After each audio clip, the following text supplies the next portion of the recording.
حضرت امام غزالی رحمت اللہ علیہ کے حالات و واقعات۔ امام غزالی رحمت اللہ علیہ کا نام محمد اور کنیت ابو حامد، والد کا نام بھی محمد تھا۔ توس کے ضلع میں 450 عیسوی میں طہران میں پیدا ہوئے۔ والد کی وصیت کے مطابق جو ایک مخلص عالم دوست اور غریب مسلمان تھے، ان کو ایک صوفی دوست نے تعلیم کا انتظام کرنے سے معاذرت کی اور مدرسے میں داخل ہو جانے کا مشورہ دیا۔ چنانچہ آپ رحمت اللہ علیہ ایک مدرسہ میں داخل ہو کر مشغول تعلیم ہو گئے۔ امام احمد غزالی رحمت اللہ علیہ نے اپنے وطن میں الزرقانی سے فقہ شافی کی تعلیم حاصل کی، پھر جرجان میں امام ابو نصر اسماعیلی سے پڑھا۔ اس کے بعد نشاء پور جا کر امام حرمین کے حلقہ درس میں شریک ہو گئے۔ اپنے رفقہ میں جو 400 کی تعداد میں تھے ممتاز ہو گئے اور اپنے نامور استادوں کے نائب بن گئے۔ امام حرمین ان کی تعریف میں فرماتے ہیں کہ غزال بحث خار ہیں۔ امام الحرمین کے انتقال کے بعد آپ رحمت اللہ علیہ نشاء پور سے نکلے۔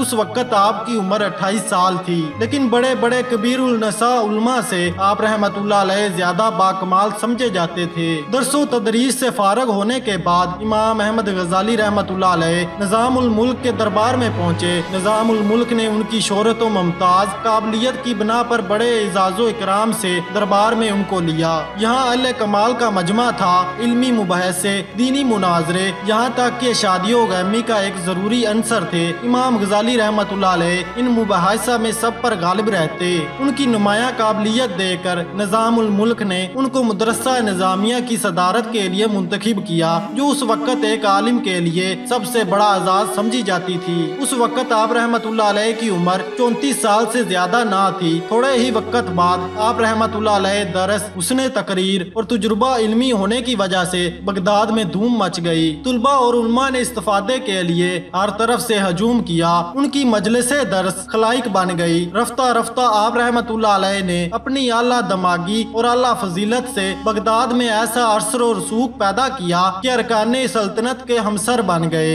آپ رحمت اللہ علیہ کی پہلی اور سب سے بڑے کارنامے کی تفصیل یہ ہے کہ فلسفہ الحدود باطنیت کے خلاف اس وقت جو کچھ کیا جا رہا تھا، اس کی حیثیت صرف مدفت اور جواب دہی کی تھی۔ اس وقت تک فلسفہ اسلام پر حملہ آور تھا اور متکمین اسلام صفائی کے وکیل تھے۔ فلسفہ اسلام کی بنیاد پر پیشہ چلتا تھا۔ اسو وقت تک متکمین اور علماء اسلام کے گروہوں میں کسی نے فلسفہ کی بنیاد پر گرہ لگانے کی اجازت نہیں کی۔ فلسفہ جن مضروفات پر قائم تھا، ان پر گرہ لگانے اور خود ان پر علمی تنقید کرنے کی صدیوں تک کسی کو ہمت نہیں ہوئی۔ امام ابو الحسن اشعری کو چھوڑ کر جن کو فلسفے سے براہ راست واسطہ نہیں پڑا، پورے علم و کلام کا لہجہ معاذرت امیز تھا۔ امام غزالی رحمت اللہ علیہ پہلے شخص تھے جنہوں نے فلسفے کا تفصیلی و تنقیدی مطالعہ کیا۔ اس کے بعد مقاصد فلسفہ کے نام سے ایک کتاب لکھی، جس میں آسان زبان اور سلجھے ہوئے طریقے پر منطق طبیعیات کا خلاصہ پیش کیا اور پوری غیر جانبداری کے ساتھ فلسفہ کے نظریاتی و مباحثے کو مدون کر دیا۔